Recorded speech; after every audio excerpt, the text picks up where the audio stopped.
الحمد لله نحمده ونستعينه ونستغفره ونعوذ بالله من شرور أنفسنا ومن سيئات أعمالنا من يهده الله فلا مضل له ومن يضلل فلا هادي له ونشهد أن لا إله إلا الله وحده لا شريك له ونشهد أن سيدنا وسندنا وحبيبنا وطبيبنا ومولانا محمدا عبده ورسوله الذي أرسله بالحق بشيرا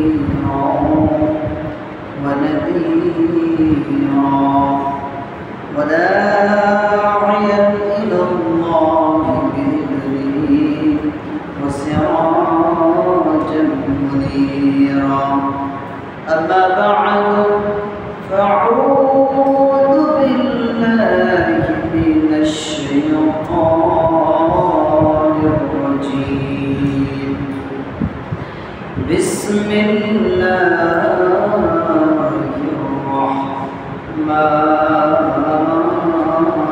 الرحيم إن جهنم كانت مرصادا للطاغين مآبا إن الله وملائكته يصلون على النبي يا أيها الذين آمنوا صلوا عليه وسلموا تسليما اللهم صل على محمد وعلى آل محمد كما صليت على إبراهيم وعلى آل إبراهيم إنك حميد مجيد اللهم بارك على محمد وعلى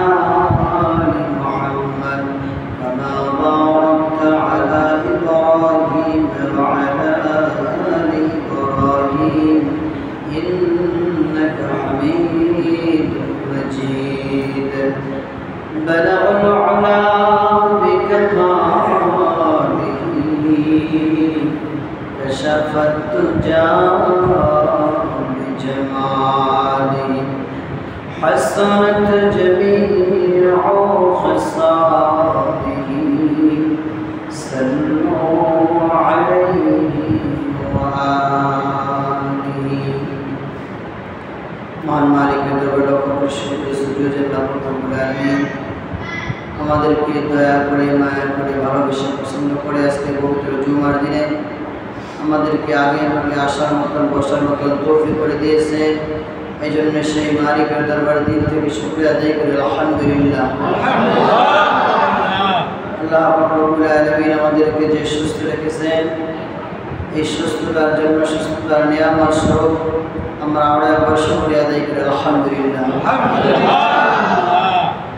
আল্লাহ রব্বুল আলামিন আমাদেরকে সৃষ্টি করেছেন সৃষ্টি করে দুনিয়াতে পাঠিয়ে দেওয়ার পরে আমাদেরকে জানিয়েছেন যে তোমাদেরকে আমি দুনিয়াতে পাঠালাম আমার ইবাদত করার জন্য আমার বন্দেগী করার জন্য ভালো কাজ করার জন্য নেক কাজ করার জন্য দ্বীনের পথে চলার জন্য কোরআনকে মানার জন্য রাসূলের সুন্নাতকে মেনে চলার জন্য রাসূলের আদর্শকে মেনে চলার জন্য আল্লাহ রব্বুল আলামিন বলেন তোমাদেরকে আমি যে আদেশ করলাম এই আদেশ যদি তোমরা মানো তাহলে তোমাদের জন্য সফলতা কামিয়াবি আর যদি না মানো তাহলে তোমাদের জন্য বিপদ। আল্লাহ পাক রব্বুল আলামিন বলে যে তোমরা যদি আমার ইবাদত করো, আমার বন্দেগী করো, আমার হুকুম মেনে চলো, তাহলে তোমাদের জন্য রেখে দিয়েছি আমি জান্নাত, যেটার সুখ শান্তি কল্পনা করা যায় না। যে দুনিয়ার জমিনে যদি আমার কোনো কিছু খাইতে মনে চায়, খেতে মনে চায়, তাহলে কিন্তু বসে থাকলে সেটাকে খাওয়া যায় না, পরিশ্রম করতে হয়, কষ্ট করতে হয়, কষ্ট করে তারপরে খেতে হয়। আল্লাহ পাক রব্বুল আলামিন জান্নাতে এমন নিয়ামত রেখেছেন যে বান্দা দিল দ্বারা একটু কল্পনা করবে যে হায় রে, আমি যদি এই ফলটা খেতে পারতাম, আমি যদি এই ফলটা খাইতাম, আমার মনে হয় অনেক মজা লাগতো, তৃপ্তি লাগতো। এই কথা বলতে দেরি আল্লাহ পাক রব্বুল আলামিন তার সামনে ফেরেশতার দ্বারা পেয়ালায় সেই ফলটা হাজির করতে দিলেন। সুবহানাল্লাহ। দুনিয়ার জীবনটা এমন না, দুনিয়ার জীবন বলে আল্লাহ পাক রব্বুল আলামিন দুনিয়ার জমিনে একটু কষ্ট করো, একটু সামান্য কষ্ট করো। যে যখন দুনিয়ার জমিনে দেখেন, যখন ফজরের নামাজের আযান হয়, তখন কিন্তু যাদের মধ্যে আল্লাহর পরিপূর্ণ ভয় আছে, যারা ঈমানদার, তারা শুয়ে থাকতে পারে না, তাদের শুয়ে থাকলে ভালো লাগে না। কিন্তু যাদের মধ্যে ঈমান নাই, ঈমানের নূর নাই, তাদের কিন্তু কি উঠতে কষ্ট মনে হয়, কষ্ট অনুভব হয় যে হায় রে, এখন ঘুম থেকে উঠবো, কত কষ্টের ব্যাপার, এর উঠতে মনে চায় না। আল্লাহ পাক রব্বুল আলামিন বলেন যে লোকটা দুনিয়ার জমিনে আযান শোনার পরে সেই দুনিয়ার সামান্য কষ্টটাকে পিছনে ফেলে দিয়ে, দুনিয়ার সামান্য কষ্টটাকে লাথি মেরে ফেলে দিয়ে যখন সে ঘুম থেকে জাগ্রত হয়ে যখন ফজরের নামাজে দাঁড়িয়ে গেল, আল্লাহর সামনে দাঁড়িয়ে গেল, আল্লাহ পাক রব্বুল আলামিন বলেন ওই বান্দা দুনিয়ার সামান্য কষ্ট করছে, আমি আল্লাহ পাক রব্বুল আলামিন তার জন্য জান্নাতে ডবল তার জন্য নিয়ামত আমি তাকে দান করব। সুবহানাল্লাহ। আজকে দুনিয়ার সামান্য কষ্টটাকে আমরা কষ্ট মনে করলাম। আযান শোনার পরে মসজিদে আসতে পারলাম না, ঘুমিয়ে রইলাম, যে সামান্য একটু কষ্ট হবে, সামান্য একটু কষ্টের কারণে নামাজ আদায় করতে পারলাম না, রমজান মাসে সামান্য একটু কষ্টের কারণে রোজা রাখতে পারলাম না। আর যখন এই দুনিয়ার সামান্য কষ্টটাকে মনে করে যখন আমি কবরে যাব, তখন আল্লাহ পাক রব্বুল আলামিন পবিত্র কালামের মধ্যে সূরা নাবার মধ্যে বলেন ইন্না জাহান্নামা কানাত মিরসাদা। যারা দুনিয়ার এই সামান্য কষ্টটাকে কষ্ট মনে করো, আযান শোনার পরে ঘুম থেকে জাগ্রত হতে পারো না, তোমার কষ্ট অনুভব হয় যে আযান শুনে আমি ঘুম থেকে জাগ্রত হয়ে মসজিদে যাই নামাজ পড়বো, এটা অনেক কষ্টের কাজ, আমি জমিনে কাজ করতেছি, আমি জমিনের কাজ ফেলে দিয়ে মসজিদে যাই আমি নামাজ পড়বো, এটা অনেক কষ্টের কাজ। রমজান মাসে রোজা রাখবো, এটা অনেক কষ্টের কাজ। আমার অর্থ সম্পদ আছে, আমার যাকাত দিতে হবে, এটা আমার অনেক কষ্টের কাজ। আমার অর্থ সম্পদ আছে, হজ করতে হবে, এটা অনেক ব্যয়বহুল টাকা অর্থ খরচ হবে, আমার কষ্টের কাজ। এরকম যত আল্লাহর ইবাদত আছে, আল্লাহর গোলামি আছে, এগুলো আমার কষ্ট মনে হয় বাবা। আল্লাহ পাক রব্বুল আলামিন বলে জাহান্নাম তোমার জন্য অপেক্ষা করতেছে, ইন্না জাহান্নামা কানাত মিরসাদা। জাহান্নাম তোমার জন্য অপেক্ষা করতেছে বাবা। কোরআনের আয়াত, আমার নিজের কোনো কথা না, সূরা নাবার মধ্যে খুঁজে দেখবেন, বাংলা কোরআন শরীফে খুঁজে দেখবেন, আল্লাহ পাক রব্বুল আলামিন বলেন অপেক্ষা করো, দুনিয়ার সামান্য কষ্টটাকে তুমি কষ্ট মনে করলা, আল্লাহর কত হুকুম ছেড়ে দিলা না ফরমান। এত ফজরের নামাজ চলে গেল তোমার জীবনে, তুমি একদিনও ফজরের নামাজে দাঁড়াইতে পারলা না, মসজিদ আসতে পারলা না। বন্ধু অপেক্ষা করো, অপেক্ষা করো, তোমার সামনে কিন্তু কবর আছে, তোমার একদিন মরতে হবে, তোমার এই কবরে যেতে হবে, সেদিন তোমার কিন্তু এই জাহান্নাম তোমার জন্য অপেক্ষা করতেছে, তোমাকে জাহান্নাম কিন্তু বক্ষণ করবে। জাহান্নামের একটা জায়গা আল্লাহ পাক রব্বুল আলামিন পড়াইতে বলেন লিত্তাকিনা মাবা, আর তা হলো তাদের জায়গা, তা হলো সীমা লঙ্ঘনকারীদের আশ্রয়স্থল, যারা সীমা লঙ্ঘন করে, আল্লাহকে মানে না, আল্লাহর হুকুম মেনে চলে না, রাসূলের সুন্নাতকে মেনে চলে না, রাসূলের আদর্শকে মেনে চলে না, আল্লাহর বندگی করে না, আল্লাহর ইবাদত করে না, আল্লাহকে ডাকে না, তাদের জন্য এটা হলো জায়গায় জাহান্নাম। ভালো মানুষের জন্য জাহান্নাম জায়গা না, নেককারদের জন্য জাহান্নাম জায়গা না, দ্বীনের পথে চলনেওয়ালাদের জন্য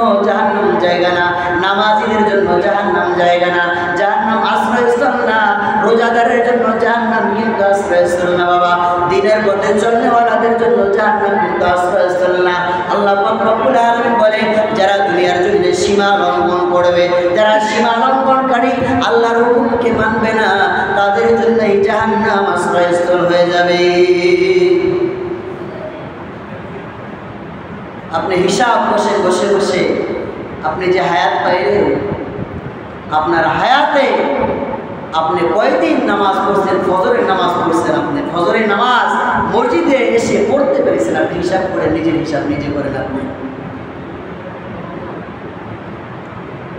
আপনার যে 30 বছর 40 বছর হায়াত পেলেন, আপনার তো জীবন এইরকম হয়েছে যে আপনার 20 বছর 30 বছরে একদিনও আপনি ফজরের নামাজ পড়তে পারেন নাই, ফজরের নামাজ দাঁড়াইতে পারেন নাই। তাহলে আপনার কি অবস্থা? আল্লাহ পাক রব্বুল আলামিন এদের জন্যই বলেন, লিত্তাকিনা মাআবা, জাহান্নাম হলো সীমা লঙ্ঘনকারীদের জন্য জায়গা, আশ্রয়স্থল। এমন একটা জায়গা বাবা, লাবিসিনা ফিহা আহকাবা, জাহান্নামী যারা হয়ে যাবে, জাহান্নামের মধ্যে যুগ যুগ অবস্থান করতে থাকবে। জাহান্নামীরা যখন যুগ যুগ অবস্থান করতে থাকবে, চিল্লায়া বলবে, আল্লাহ, এখন কিন্তু রেহাই দেওয়া যায় না, এখন একটু বিরতি দেওয়া যায় না। আল্লাহ পাক রব্বুল আলামিন বলবে, না না, কোনো বিরতি নাই। দুনিয়ার জমিনে বাবা যখন একটু কষ্টের কাজ করি, কষ্টের কাজ করার পর একটু বিশ্রাম নেই, শরীরে একটু কষ্ট অনুভব হলে আমরা বিশ্রাম নেই, যাই অনেক কষ্টের কাজ করতে একটু জিরায়া নেই, দিনভর কাজ করি। আল্লাহ পাক রব্বুল আলামিন আমাদের জন্য জিরানোর জন্য, ঘুমানোর জন্য রাতকে দিয়েছে, যে সারাদিন আমরা ক্লান্ত পরিশ্রম করব, আমরা কষ্টের কাজ করব, রাতকে আমাদের জন্য ঘুমের জন্য দিয়েছে। এই জন্য বাবা দুনিয়ার জন্য কষ্টের কাজ করলে বিশ্রাম নেওয়া যায়, বিরতি আছে, কিন্তু জাহান্নামের মধ্যে একবার যে পড়ে যাবে বাবা, জাহান্নামে পড়ে যাওয়ার পরে বান্দা জাহান্নামে জ্বলতে থাকবে, জ্বলতে থাকবে, জাহান্নামে জ্বলতে জ্বলতে সেই হয়ে যাবে। জাহান্নামে জ্বলতে জ্বলতে শরীর বেয়ে বেয়ে রক্ত পুষগুলো পড়বে, রক্ত বেয়ে বেয়ে পড়বে, পুষগুলো বেয়ে বেয়ে পড়বে। এরকম যখন নিচে পড়বে, পেয়ালা জাহান্নামের নিচে পেয়ালা দেওয়া হবে, এই রক্ত পুষগুলা জাহান্নামের শরীর বেয়ে বেয়ে যখন নিচে পড়বে, পেয়ালা সেগুলোকে একত্র করা হবে, একত্র করা হবে। আল্লাহ পাক রব্বুল আলামিন বলেন, লাবিসিনা ফিহা আহকাবা, এরকম তারা সেই জাহান্নামের মধ্যে অনন্তকাল বসবাস করবে। এমন একটা জাহান্নাম আজকে বাবা, জাহান্নামের কথা স্মরণ হলে আমাদের মনে কিছুই মনে হয় না, কিন্তু বাবা যেই লোকটা মারা গেছে, যেই লোকটা কবরের বাসিন্দা হয়ে গেছে, আমার সাথে চলতো ফিরতে, একই সাথে চলতাম, একই সাথে দোকানঘাটে গল্প করতাম, একই সাথে বাজারে যাইতাম, একই সাথে ঘোরাফেরা করতাম।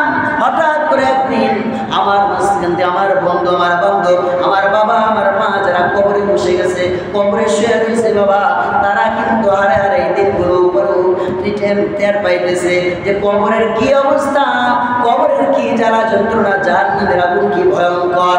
আজকে আলেম ওলামারা আপনাদেরকে বলে, আপনাদের মনে এরকম কোনো অনুতাপ আসে না, আপনাদের মনের মধ্যে ভয় আসে না, আপনারা শুধু এক কান দিয়ে শুনেন আর এক কান দিয়ে বের করেন, আপনাদের কোনো লাভ হয় না, দিলের মধ্যে কাজ হয় না, দিলের মধ্যে কোনো কম্পন আসে না। কিন্তু কবরে যাওয়ার পরে বাবা ওই দিন খেয়াল রাখবে, ওই দিন আল্লাহ পাক রব্বুল আলামিন প্রশ্ন করবে, দুনিয়ার জমিনে কি তোমাদেরকে বলা হয় নাই যে জাহান্নাম কঠিন ভয়ঙ্করের জায়গা, জাহান্নাম কঠিন আযাব, জাহান্নামের আগুন কঠিন, কবর রাজা কঠিন। তখন ওই প্রশ্ন করা হলে তখন জাহান্নামীরা, তখন তারা বলবে না আমাদেরকে বলা হয় নাই। তখন আল্লাহ পাক রব্বুল আলামিন আয়াত দিয়া বলবেন, মিথ্যা বলো না। আর ফেরেশতারা, আমাদের কাছে যে ফেরেশতা আছে, ফেরেশতাদেরকে ডাকা হবে, ও ফেরেশতারা খাতা নিয়ে আসো। যখন খাতা নিয়ে আসবে, বান্দার সামনে যখন খাতা নিয়ে আসবে, বান্দা দেখবে, হায় রে আমি যত গুনার কাজ করছি, দুনিয়ার জন্য যত আকাম করছি, হুকাম করছি, নাই কাজ করছি, যত অন্যায় কাজ করছি, সব দেখি খাতায় লেখা, লিপিবদ্ধ করে। এখন তো আর মিথ্যা বলার কোনো সুযোগ নাই, তখন মিথ্যা বলার আর কোনো সুযোগ নাই। বান্দা চিন্তা করবে যে দুনিয়ার জন্য তো মিথ্যা বলে পার পাইতাম, দেখি এখনো একটু মিথ্যা বলে কাজ হয় কিনা। কিন্তু তখন তো সাক্ষী রেডি, দুনিয়ার জন্য যদি প্রমাণ না থাকে, প্রমাণ খুঁজে দুনিয়ার জন্যে, প্রমাণ সাক্ষী খুঁজে যে তুমি যে বলো তোমার উপরে জুলুম করা হয়েছে, অন্যায় করেছে, তোমাকে মারছে, এটার প্রমাণ কি? প্রমাণ খুঁজে দুনিয়ার জমিনে। প্রমাণ যদি না থাকে আমি মিথ্যা কথা বলে পার পেয়ে যাই, কিন্তু কবরের জমিনে জাহান্নামে তো এরকম মিথ্যা বলার কোনো সুযোগ নাই। কারণ আমাদের কাঁধে যে ফেরেশতা আছে তারা তো লেখার তালেই আছেন। কোথায় যাবো সেদিন? হাসরের ময়দানে বান্দাকে যখন জিজ্ঞাসা করবে, বান্দা তোমার কাছে কি আলিম ওলামারা যায় নাই, নবীরা যায় নাই? তোমাদের কি দিনের পথে চলার কথা বলে নাই? তোমাদের কি কোরআনের আয়াত দ্বারা কি তোমাদের নিদর্শন বাতায় দেয় নাই? তোমাদের কি পথ বলে দেয় নাই কোরআনের আয়াত দ্বারা, হাদিস দ্বারা? তখন তারা অস্বীকার করতে চাইবে, কিন্তু অস্বীকার করে কোনো লাভ নাই, অস্বীকার করার কোনো সুযোগ নাই। কারণ সেদিন তো সব সাক্ষী, আমার সাক্ষী সব সামনে থাকবে। আমার হাত আমার বিরুদ্ধে সাক্ষী দিবে, আমার জবান আমার বিরুদ্ধে সাক্ষী দেবে, আমার কান আমার বিরুদ্ধে সাক্ষী দেবে, আমার মুখ আমার বিরুদ্ধে সাক্ষী দেবে। আজকে বাবা জাহান্নামের কথা শুই নাও, আপনার কলমটা এত পাথর হয়ে গেছে গুনাহ করতে করতে। জাহান্নামের কথা শুই নাও, আপনার হাসি আসে, আপনার চোখ দিয়ে পানি বের হয় না বাবা। ওই মরণের পরে দেখবেন হাসরে যাওয়ার পরে হাসি কোথায়, আপনার কান্না কোথায় বাবা? সেদিন চোখের পানি শেষ হয়ে যাবে, চোখ দ্বারা রক্ত বের হবে, কিন্তু সেদিন কোনো কাজে আসবে না। আজকে দুনিয়ার জমিনে যদি জাহান্নামের কথা স্মরণ করে, গুনার কথা স্মরণ করে যদি এক ফোঁটা চোখের পানি ফেলাইতে পারতেন বাবা, এইটা উপকারে আসতো। কিন্তু ওই জাহান্নামে যাওয়ার পরে ওই হাসরের ময়দানে আপনি যতই কান্না করেন না কেন, চোখের পানি পড়ে পড়ে রক্ত বের হবে, কিন্তু কোনো বিন্দু পরিমাণ উপকারে আসবে না। যখন জাহান্নামে যারা যুগ যুগ অবস্থান করবে, আল্লাহ পাক রব্বুল আলামিন বলেন লা ইয়াযুকুনা ফিহা বারদান ওয়ালা শারাবা। জাহান্নামে দীর্ঘদিন যুগ যুগ অবস্থান করার পরে তাদের গলাটা শুকিয়ে যাবে, তারা আগুনে পুড়তে পুড়তে। এই জন্য দেখবেন বাবা দুনিয়ার জমিনে যদি কারো শরীরে আগুন লাগে তার কিন্তু বেশি বেশি পানির পিপাসা লাগে, কিন্তু ডাক্তার পানি দেয় না, ডাক্তার পানি দেওয়া নিষেধ করে যে পানি খেলে অসুবিধা হবে। এই জন্য বাবা জাহান্নামের আগুনে পুড়তে পুড়তে মানুষের যখন গলাটা শুকিয়ে যাবে, পানি পানি বলে চিৎকার করবে, তখন কিন্তু বাবা দুনিয়ার জমিনে গরম লাগলে ফ্রিজের পানি পাওয়া যায়, ঠান্ডা পানি পাওয়া যায়, টিউবওয়েল চাপলে ঠান্ডা পানি পাওয়া যায়, কিন্তু জাহান্নামের মধ্যে কিন্তু এরকম ঠান্ডার পানির ব্যবস্থা নাই, ফ্রিজের পানির ব্যবস্থা নাই, টিউবওয়েলের পানির ব্যবস্থা নাই, সমুদ্রের পানির ব্যবস্থা নাই, ঠান্ডা পানির ব্যবস্থা নাই। আল্লাহ পাক রব্বুল আলামিন বলেন কেমন পানি? সেখানে কোনো ঠান্ডা পানির ব্যবস্থা নাই, কোনো শীতল পানির ব্যবস্থা নাই। ইল্লা হামিমান ওয়া গাসসাকা। আল্লাহ পাক রব্বুল আলামিন সেখানে এমন পানি দেওয়া হবে পুজ আর রক্ত। দুনিয়ার জমিনে বাবা আমার শরীরে যদি পোড়া হয়, কোনো কাটা কসরা হয়, যদি পুজ বের হয়, একজন আর একজনকে দিকে ঘৃণা লাগে যে হায় রে ওই লোকটার ফোড়া হয়েছে, পুজ বের হইতেছে, পচা রক্ত বের হইতেছে, আমার ঘৃণা হয়, আমার খারাপ লাগে। কিন্তু বাবা ওই জাহান্নামে যদি একবার হয়ে যান, আজকে আপনাদের কোনো গায়ে লাগে না, কথা কোনো কাজে আসে না, দিলের মধ্যে কোনো আসর পয়দা হয় না বাবা। ওই জাহান্নামে যদি একবার যান, মরার তো কোনো গ্যারান্টি নাই। এমন তো না যে আপনি দুনিয়ার জন্য চিরজীবন থাকবেন, এমন তো না। কবরে একদিন যেতেই হবে, কবরে একদিন যেতেই হবে। আপনার দাড়িগুলো পেকে যায়, আপনি এখনো পাঁচ ওয়াক্ত নামাজি হতে পারেন না। যুবক বন্ধু, এখনো তোমাদের দিলের মধ্যে কোনো কর্ণপাত হয় না, তোমরা এখনো নামাজি হতে পারলে না, তোমাদের দিলের মধ্যে এখনো কোনো জাহান্নামের ভয় আসলো না, তোমাদের দিলের মধ্যে জাহান্নামের আগুনের ভয় আসলো না, তোমরা এখনো জাহান্নামের কথা শুনে শুনে হাসো। তোমাদের দিলের মধ্যে একটু ভয়ও আসলো না বাবা, তোমাদের দিলের মধ্যে একটু ভয় আসলো না যে হায় রে আমি যে যুবক মানুষ, আমার যদি হঠাৎ মৃত্যু হয়ে যায়, আমার তো আমল নামায় সব গুনাহ দ্বারা ভরপুর, আমার আমল নামায় কোনো নেকি নাই। এমন তো কোনোদিনও হয় নাই যে 5 ওয়াক্ত নামাজের আমার 1 ওয়াক্ত করছি, এমন তো আছে যে আমার 10 দিন 20 দিন 1 মাস পর্যন্ত আমার আমল নামায় 1 ওয়াক্ত নামাজের সওয়াবও নাই। আমার আমল নামায় শুধু গুনাহ আর গুনাহ।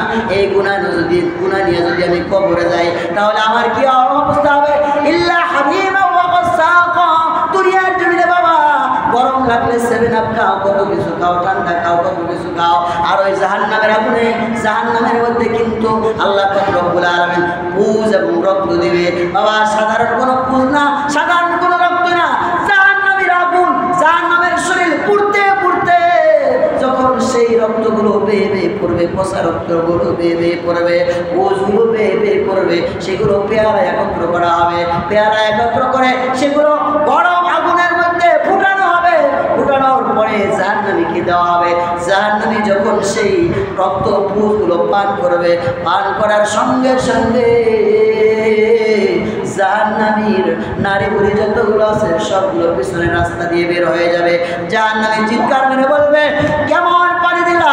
পানি ছাড়াই তো মানুষ ছিল, কেমন পানি দিলা? তোমার কাছে পানি চাইলাম, তুমি কেমন পানি দিলা?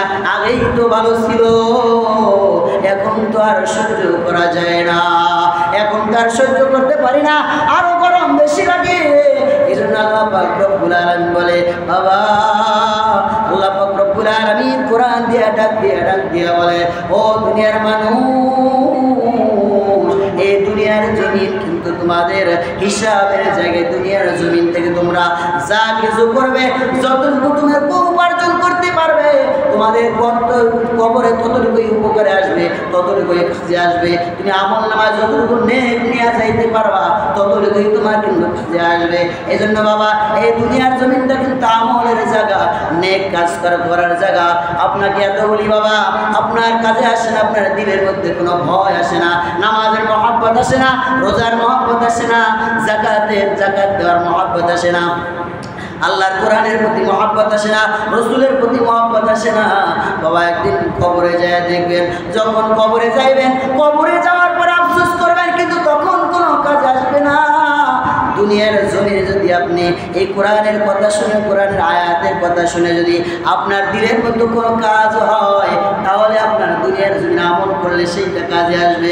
আপনি কবরে যায় যদি শত আফসোস করেন, বলা হয় কবরের মধ্যে কিছু মানুষ নিজের গোস্তগুলো নিজে কামড়াইতে থাকবে আর বলতে পারবে, হায় আফসোস, হায় আফসোস, দুনিয়ার জমিনে কেন ভালো আমল করলাম না, কেন নেক আমল করলাম না, কেন নামাজি হইলাম না, কেন নামাজ আদায় করলাম না, এরকম বলে বলে নিজের গোস্তগুলো নিজে কামড়ায় ছিঁড়ে ফেলবে, কিন্তু কোনো কাজে আসবে না বাবা।